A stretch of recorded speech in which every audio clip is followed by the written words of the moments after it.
ముగ్గురు యువకులు వేర్వేరు భాగాలను జోడించి ఒక ఇంజిన్ను తయారు చేశారు. తర్వాత వారు దానిని ఒక సైకిల్పై అమర్చారు.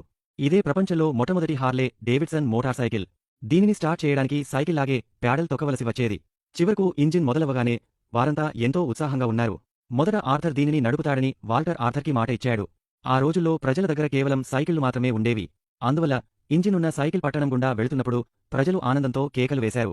వాల్టర్ హార్లేను వేగంగా నడిపి ఇంధనం అయిపోయే వరకు నిరంతరంగా వేగాన్ని పెంచాడు. బైక్ అంతా మట్టితో నిండిపోయింది. అయినా వాల్టర్ సంతోషంగా ఉన్నాడు. అతను మరింత వేగంగా వెళ్లాలని అనుకున్నాడు. కానీ బిల్ అలా చేయడానికి చాలా డబ్బు ఖర్చవుతుందని చెప్పాడు. వాల్టర్ తన పొదుపు మొత్తాన్ని తీశాడు. ఈ యంత్రం ఒక కొత్త శకానికి నాంది పలుకుతుందని అతను నమ్మాడు. అయితే అప్పటికే మార్కెట్లో ఇండియన్ అనే మోటార్ సైకిల్ ఉండేది.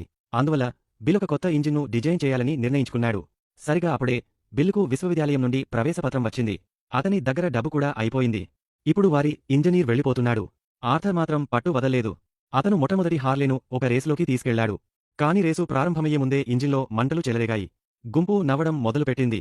ఇంజనీ లేకుండా ఆర్థర్ ఇండియన్ మోటార్ సైకిల్ దుకాణంలో పనిచేసే ఒక వ్యక్తిని ఎక్కువ డబ్బు ఇచ్చి పనికి పెట్టుకున్నాడు. ఆ వ్యక్తి హార్లేను బాగుచేశాడు.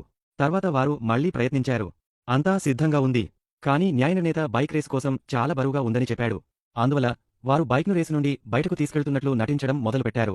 రేసు మొదలవగానే వాల్టర్ ట్రాక్ వెలుపల ఇంజిన్ను స్టార్ట్ చేశాడు. అతను ఆలస్యంగా రేసులో చేరినా చివరికి వాల్టర్ మరియు హార్లే మొట్టమొదటగా ముగింపు రేఖను దాటారు. ఒక వ్యాపారి వారిని చూశాడు.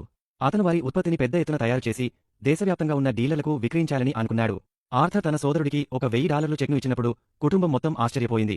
వారి తండ్రి నవ్వి సహాయం చేయడానికి సిద్ధపడ్డాడు. వారి చిన్న షెడ్డే వారి మొదటి ఫ్యాక్టరీగా మారింది. కొంతకాలం తర్వాత బిల్ ప్రతిభను చూసిన ఒక కారు కంపెనీ అతనికి పెద్ద జీతం ఇస్తామని ఆఫర్ చేసింది. కానీ ఆర్థర్ అతన్ని కోల్పోవాలని అనుకోలేదు. అతను బిల్లును ఉండమని వేడుకున్నాడు మరియు కంపెనీ పేరును కూడా అతని పేరు మీదనే పెడతానని వాగ్దానం చేశాడు, హార్లే డేవిడ్సన్. తర్వాత వారు పెద్ద ఎత్తున ఉత్పత్తిని ప్రారంభించారు మరియు వారి మోటార్ సైకిళ్లు బాగా ప్రాచుర్యం పొందాయి. కానీ ఒక రేసులో హార్లే రైడర్ ఒకరు తీవ్రమైన ప్రమాదానికి గురయ్యాడు. అమ్మకాలు వేగంగా తగ్గడం మొదలైంది. తర్వాత రెండవ ప్రపంచ యుద్ధం వచ్చింది. ఇంధనం కేవలం సైన్యం కోసం మాత్రమే అందుబాటులో ఉండేది. వారి వ్యాపారం దాదాపు మూతపడే స్థితికి వచ్చింది. అప్పుడు వారు సైనిక మోటార్ సైకిళ్లను డిజైన్ చేయాలని నిర్ణయించుకున్నారు. సైన్యం ఇండియన్ నుండి 25,000 మరియు హార్లే నుండి కేవలం 15,000 మోటార్ సైకిళ్లకు మాత్రమే ఆర్డర్ ఇచ్చింది. కానీ ఆర్థర్ తన కొత్త సైనిక నమూనాను చూపించినప్పుడు జనరల్ చాలా ఆకట్టుకున్నాడు. అతను 2 కంపెనీల నుండి ఒక్కొక్కటిగా 20,000 మోటార్ సైకిళ్లను ఆర్డర్ చేశాడు. యుద్ధం ముగిసినప్పుడు జర్మనీలోకి మొట్టమొదటగా ప్రవేశించిన మోటార్ సైకిల్ హార్లే డేవిడ్సన్ కావడం విశేషం.